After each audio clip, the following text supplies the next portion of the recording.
So, I want to talk about ADHD and impulses today. My friends and family know me as quite impulsive, but I want to tell you guys a story about probably the most impulsive things that I have done, and they're my favourite things. So impulses aren't always negative, and that's what I want to talk about today. So if we rewind back to 2012, I was dating this guy and things were going great, and then I found out that he was cheating on me.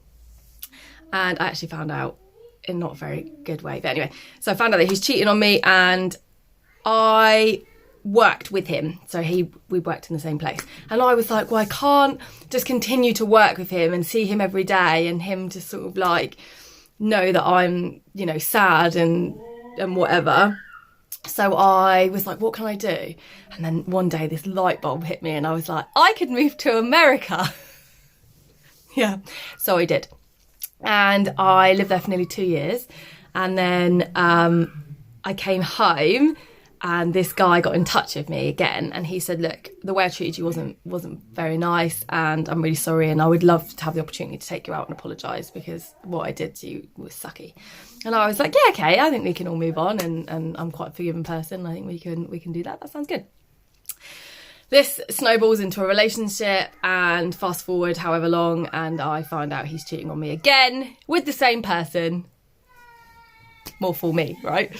And I'm like, right, I've had enough. My life's falling apart. I'm living in somebody's loft. I hate my job. My relationship's falling apart. This sucks. What am I going to do? Oh, I know. I can move to Australia. So I did. And I was gone within 2 months. I packed up and gone. Well, within 2 weeks of being in Australia, I meet this guy, and he was supposed to be a one-night stand, and he ended up getting on a bus with me the next day and travelling up all of Australia.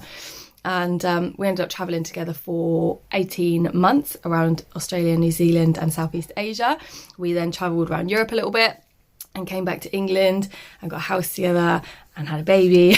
We've been together for 6 years and my son's almost 3. Well, our son's almost 3. So that's probably one of my most impulsive stories, but it's my absolute favourite and I love it. And every time I talk about it, it makes me feel like giggly. So yeah, impulses aren't always bad, but yeah, that's how ADHD can affect people, I guess. What are your impulsive stories? Duet me, tell me.